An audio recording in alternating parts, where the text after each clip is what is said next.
Hey everyone, Tammy here. You can see well, you might not know this. I'm standing in our headquarters building.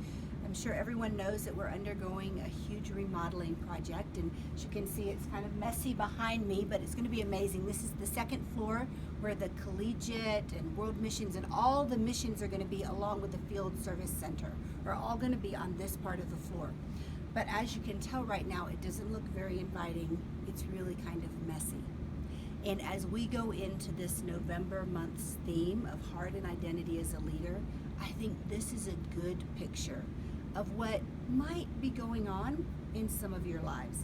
As you're starting to focus on your development as a leader, as you're starting to think about credibility and margin and how do you set direction or what motivates people, it might be stirring up some things in your own heart, and it might feel kind of messy. The thing about this headquarters remodel, for anyone who works in this building, we can tell you it's been inconvenient and uncomfortable, at times frustrating, discouraging, and that's what happens when things get messy. And if that's where some of you are right now, then I just want to say it's okay. It's really normal. As we lean into our development, it is natural and normal for God to be stirring up different things under the surface. It might be you recognize, man, I just don't have good rhythms in my life, and I've got to get this in order. We've had people start LDI and withdraw in order to start a sabbatical because through LDI, they realized, I don't have good margin in my life, and that's not sustainable for the long haul.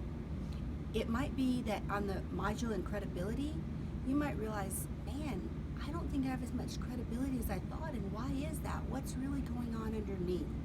Or in motivation this past month, what does it really look like that for me to be motivated? What motivates me, and how do I learn that well enough to know what motivates other people?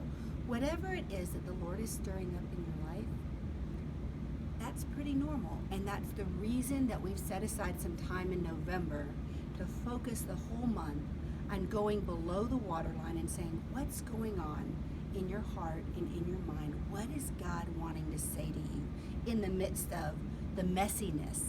And what I want to encourage you is, I want to encourage you to lean into the messy. When I did STA a few years ago, another leader development initiative, my goal in my self-evaluation essay was to lean into the messy. Because let me tell you, I don't like messy. I don't like things to be out of order. I don't really like to be uncomfortable.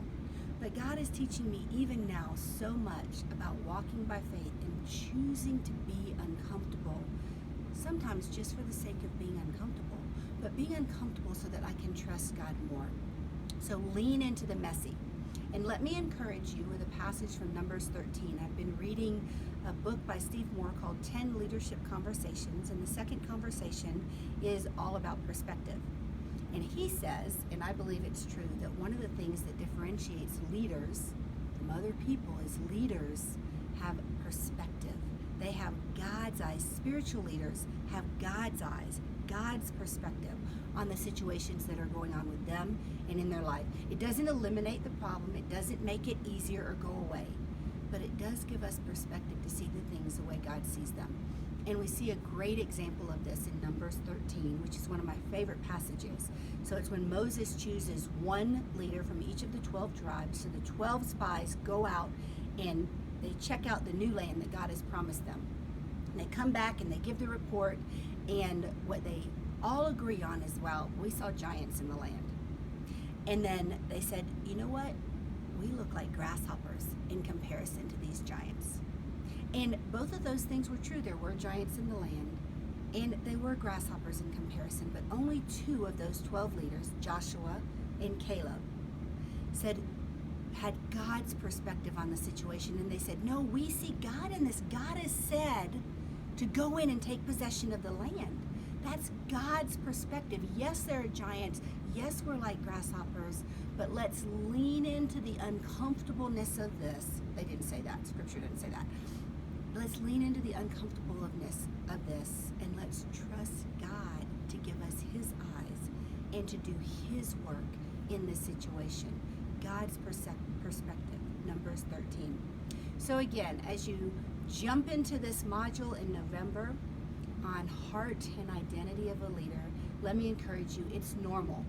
If there are some things being stirred up in your heart and life, lean into those things. Invite a few trusted people into those things with you.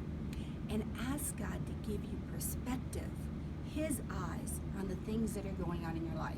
That's what I'm going to be praying for you guys this month, is that God would give you perspective, His view of things, and that like Joshua and Caleb, you would say, let us go in and take possession of the things that God has promised to us.